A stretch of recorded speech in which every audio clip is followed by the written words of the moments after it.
Big Picture, an official television report of the United States Army, produced for the armed forces and the American people. Now, to show you part of the big picture, here is Master Sergeant Stuart Quaid. Early in the history of warfare, man learned that the best formula for victory was compounded of striking power, mobility, and self-protection. The ability to deliver a hard, fast punch with the smallest possible personal risk is one which has marked successful combat units since ancient times. It is as valid today in terms of modern combat power as it was 4,000 years ago when the first war chariot appeared to confound the enemies of the Assyrians. A hard-hitting, mobile, protected war machine, the chariot was used in one form or another by many tribes and armies for over 3,000 years. While British tribesmen fought from a spiked, two-wheeled war cart, which gave them a heavy battle advantage over their enemies. From Africa, shortly before the time of Christ, came one of the strangest war machines of all time, the four-footed tank of Hannibal's army, the armored elephant. Carrying groups of archers and spear throwers, these formidable beasts terrorized Roman infantry and spearheaded a drive which carried the Carthaginian armies over the Alps and deep into Europe, laying waste large territories of the Roman Republic. With the widespread use of the short sword and the lance, personal armor was developed to a fine art during the 1,000 years following the fall of Rome. The horse became important to the conduct of war in the Middle Ages. An armored combat power was represented for several centuries by the armored-clad knight on his heavily plated steed. Only with the construction of fortified castles and the consequent need for firepower strong enough to breach the walls were any advances in armored combat power made. It was then that the inventive mind of the military ordnance designer applied principles still in wide use today. Mobile but clumsy battering rams, weapons capable of hurling 1,000-pound boulders, and primitive flamethrowers could be driven up against a fortress wall and used to pour destruction upon the luckless defenders. Great breaching towers could move a squad or an army of men against a besieged objective. Archers and crossbowmen, protected by the wall sides of the towers, delivered storms of arrows over castle battlements. By the year 1400, the widespread use of gunpowder on battlefields called forth many changes in defensive and offensive weapons. But the principles behind armored combat power remained valid, and such odd war machines as the great battle car, bristling with lances and bows, cannon and pikes, made its appearance. The first true ancestor of the tank. It was this first motorized armor in World War I which helped break the bloody stalemate on the battlefields of France. The British were the first to develop and introduce the modern armored vehicle to warfare. Winston Churchill, then a minor government official, requested in a letter to Premier Asquith that the British Army build a number of steam tractors with small armored shelters. These vehicles, said Churchill, could carry machine guns, cross trenches, and flattened barbed wire entanglements designed to stop troops on foot. The tank worked, and the Germans tried their model with less success. But Germany learned fast. Hitler's armored panzer divisions crushed most of Europe underfoot in World War II as they led the drives of the German Wehrmacht.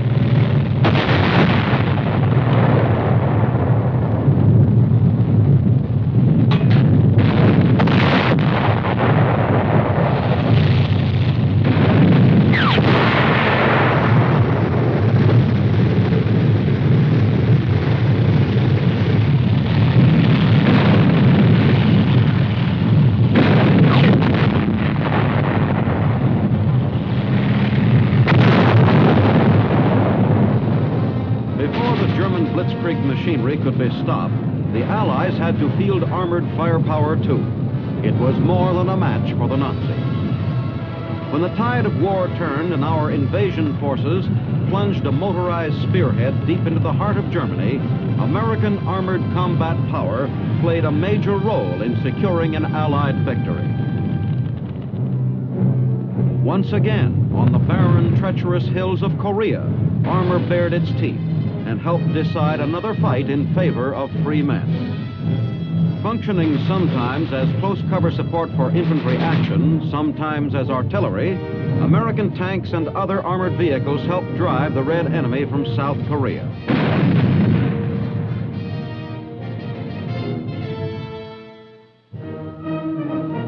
Recently at Fort Knox, Kentucky, armored units from today's dynamic army flexed their combat muscles in a demonstration which showed precisely what armor is and what it can do.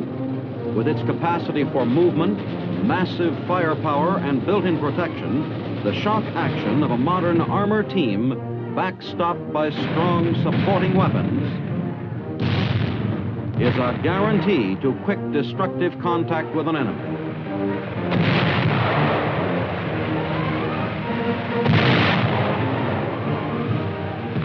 Though scattered widely for protection, armored forces are closely bound by a precise and efficient communication system.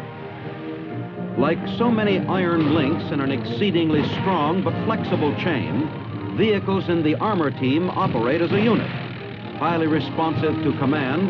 Tanks, armored infantry, and other elements move with a single purpose toward their mission: to seize the initiative in combat and keep it. Mobility and the shock action of its firepower make armor capable of fulfilling this mission on almost any kind of battlefield. The vehicles and weapons which make up the fighting core of armor are tough and deadly. Among them are the M84 Carrier for the 4.2-inch mortar, the M42 with twin 40-millimeter guns, the M41 light tank, the M47 medium tank, the M48, a newer medium tank, the 105-millimeter howitzer, the 155-millimeter howitzer, and the armored infantry vehicle. In addition, there are larger, more devastating weapons. The self-propelled 8-inch howitzer, capable of firing atomic projectiles, and the Honest John rocket, another weapon having an atomic capability. Both of these are today integral to armor's combat power. All of the weapons except the Honest John provide armor protection for their crews. A demonstration of the firepower of these weapons shows their destructive effect on a battlefield. The M42 with twin 40-millimeter guns is used to provide not only ground support, but also defense against low-flying aircraft. When it is used as a fully automatic weapon, it fires 240 rounds a minute. Here's an example of what it can do.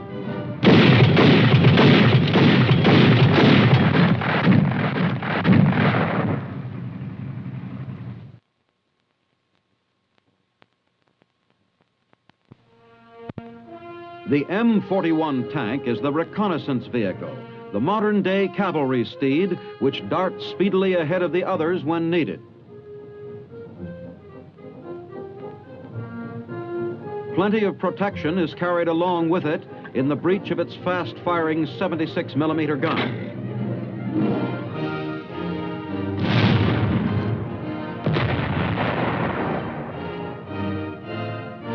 The M47 medium tank is equipped with a heavier gun, a 90-millimeter, whose range is greater.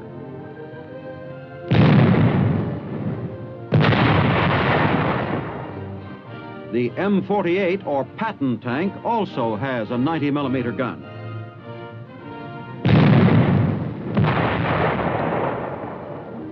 The M52 105mm howitzer provides support from close range for the armor team.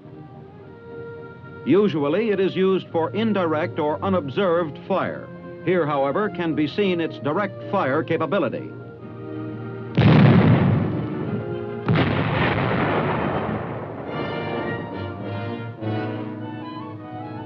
The M44 155mm howitzer fires a projectile weighing 95 pounds.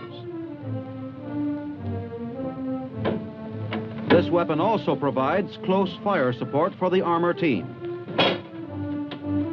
It too usually employs indirect fire, but its direct fire demonstrates its force.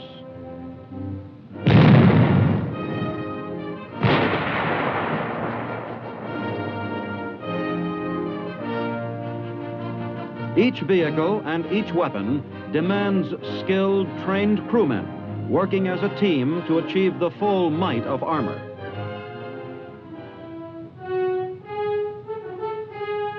The armor team has two basic elements, the tank platoon and the armored infantry platoon. The tank platoon has 5 tanks.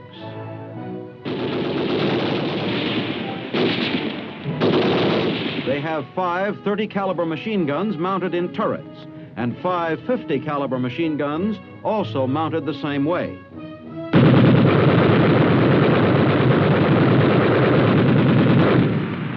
The tank platoon's primary armament consists of 5 high-velocity 90mm guns.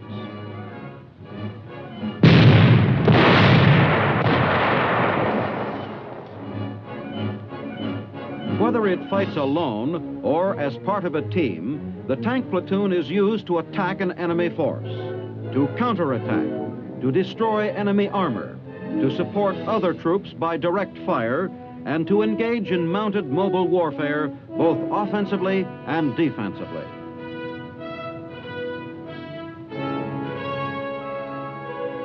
The armored infantry platoon, the other member of the team, gets its mobility from armored vehicles which enable the infantrymen to fight in conjunction with the tanks on the battlefield.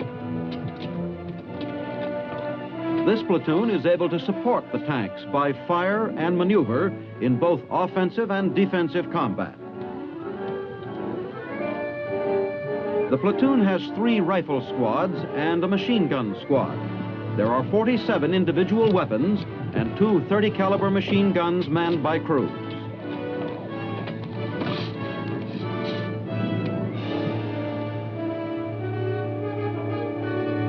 Three additional 30-caliber machine guns are in the carriers, making a total of 5 that can be dismounted and manned on the ground.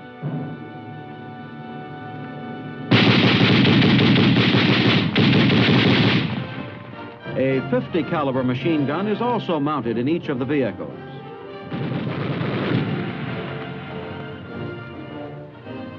Radio is the chief means of contact, linking together the unit commander and the elements of his command, and the platoon with other units and higher headquarters. An extensive communications system holds the platoon intact and keeps it operating as a unit.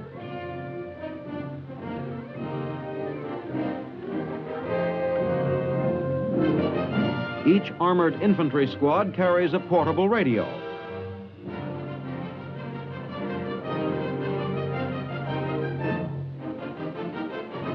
The already devastating firepower of these platoons on the battlefield is supplemented by mortars and artillery.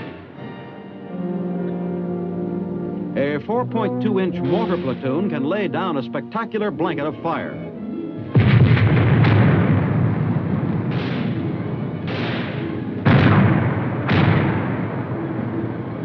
The air bursts fired by a battalion of 105mm howitzers present a lively show. This type of fire is most effective against enemy troops in open fields or in foxholes.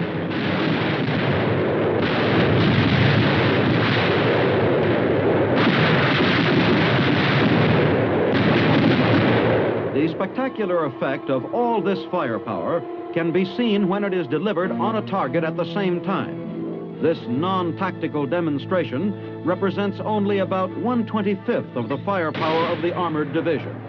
The support elements lead off.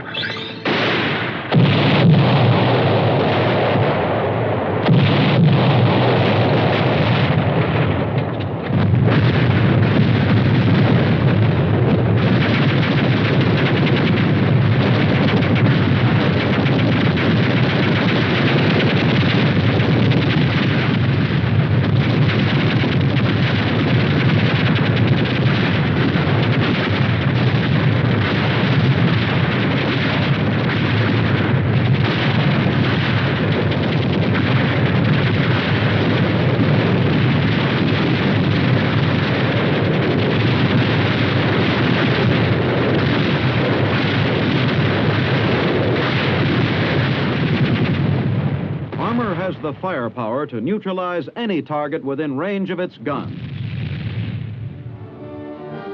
In spite of their firepower and mobility, however, tanks and armored infantry often need assistance in overcoming obstacles in their way. The armored engineers provide this assistance by improving and maintaining fords, constructing fixed spans, and floating bridges.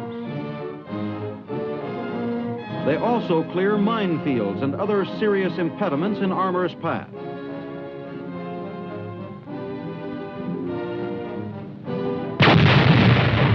To assist armor's movement, the armored engineers use not only tools that are part of their organizational structure, but expedient means dictated by the necessity of the moment. The scout platoon is another valuable partner for the tanks and armored infantry. Moving ahead of them, it can provide advanced security or flank security. It guides other units during movement.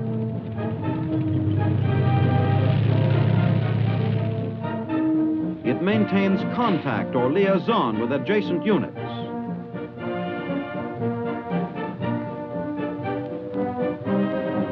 And it serves as the forward eyes in finding out about the terrain, the bridge capacity, and the position of the enemy. Army aviation is another essential supporting element. Among the aircraft used are the L-19, a standard observation plane, the L-20, a slightly larger craft, the H-13, a mosquito-like helicopter used for reconnaissance, the H-19 helicopter, employed often for the tactical transport of troops, and the awkward-looking H-21 helicopter, which can carry light cargo. Reconnaissance and surveillance of the battlefield, tactical transport of men and equipment are the chief missions of Army aviation.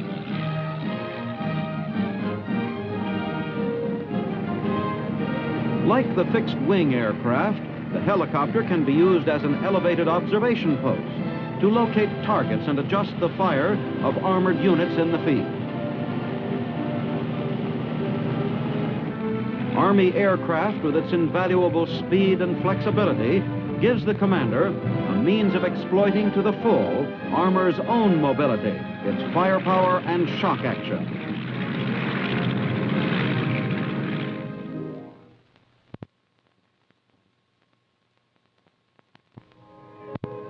There is yet another support available to armor, and a powerful one. The tactical support given by the Air Force. Fighter bombers can blast a target with a wide variety of bombs, rockets, and napalm. Here is an example of the tactical support the Air Force provides. A forward air controller belongs to the Air Force, but working with armor spots the target from the ground. Back at the base, the fighter bombers take off.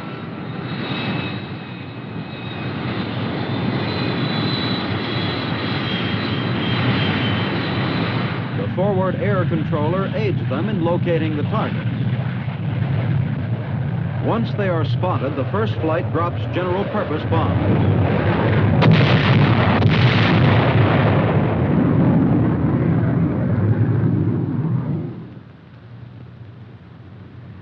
The next flight uses machine guns and rockets.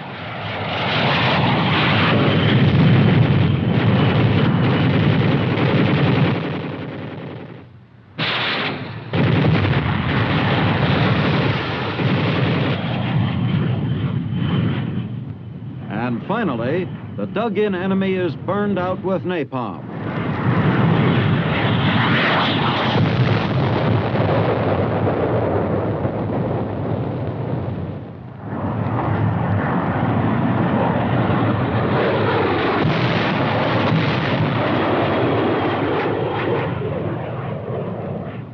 The deadly napalm is dropped in a veritable blanket of destruction over the enemy's position.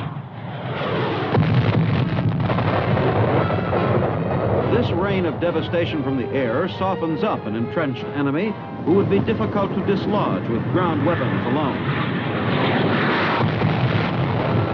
The searing napalm paves the way for assault by armor. If war were ever to be fought on an atomic battlefield, an attack by armor could be supported with atomic weapons. Such an attack can be vividly demonstrated by our Army. Enemy forces occupy strong points along the high ground. Our armored units are located here.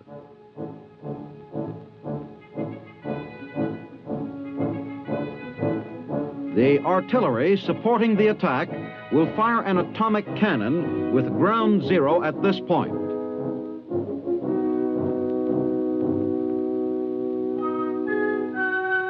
During the attack, the camera will follow an armor team consisting of a tank company with an armored infantry platoon attached.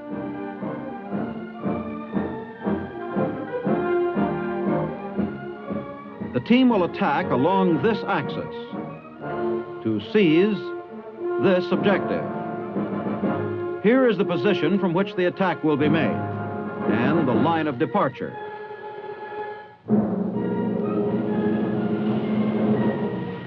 The tanks, followed by the armored infantry, move into the attack position.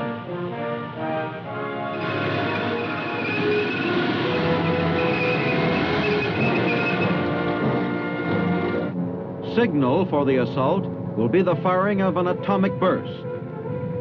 15 seconds to 0. 10, 9, 8, 7, 6, 5, 4, 3, 2, 1.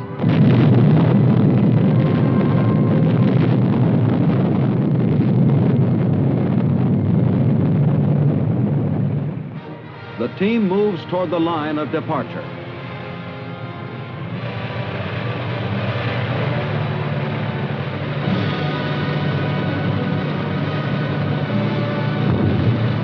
Meanwhile, the supporting elements lay down a curtain of non-atomic fire.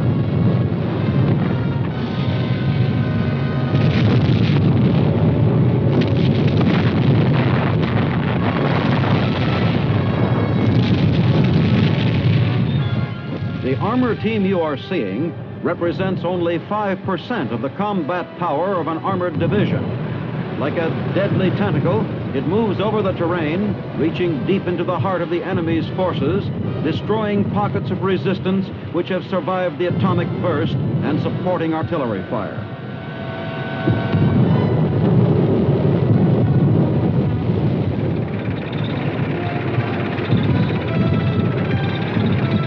An enemy tank gun on the left flank poses a threat to the advance. It must be eliminated quickly. Clean hit, and the target is destroyed. As soon as the hazards of radiation from the atomic blast have cleared sufficiently, the tanks continue their steady advance.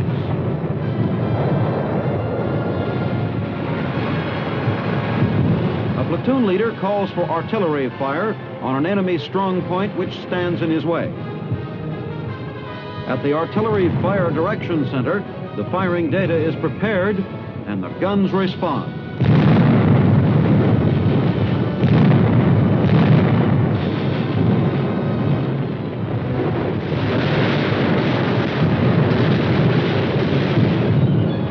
main obstacle is destroyed by the barrage. Armor can move forward again, but an enemy bunker is spotted, which the tanks are able to eliminate themselves.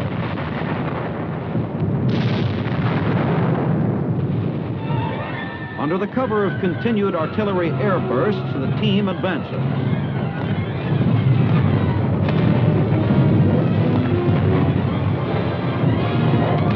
As the team approaches its goal, the armored infantry closes up.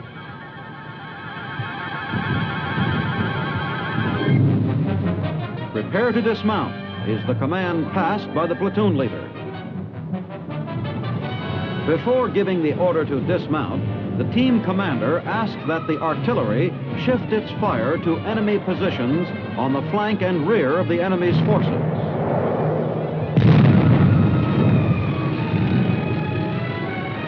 Now the infantrymen jump quickly from their carriers and press the attack on foot.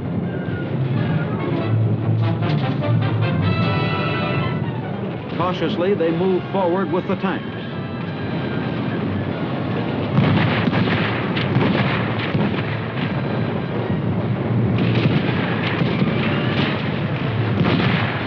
On top of the objective, the armored team continues, while the infantrymen wipe out whatever enemy resistance still remains. The commander reports a success. Our objective is taken.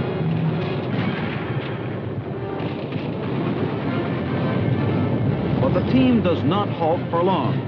With the fight taken out of the aggressor force here, the armored team prepares to advance on the next objective.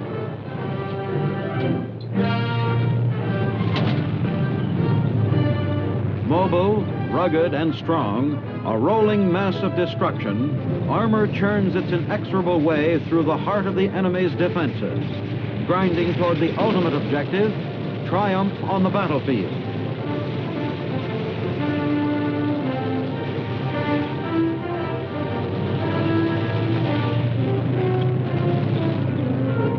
The emergence of the armor team on the field of combat has often decided the course of battle in modern war, and would decide it again if called upon. In armor, there is strength, and in strength, there is victory. Aggressively powerful, fast, and mobile under all conditions, the armored team in your Army is a forceful deterrent to any would-be aggressor of the future. Now, this is Sergeant Stuart Queen, your host for The Big Picture. The Big Picture is an official television report for the armed forces and the American people. Produced by the Army Pictorial Center. Presented by the United States Army in cooperation with this station.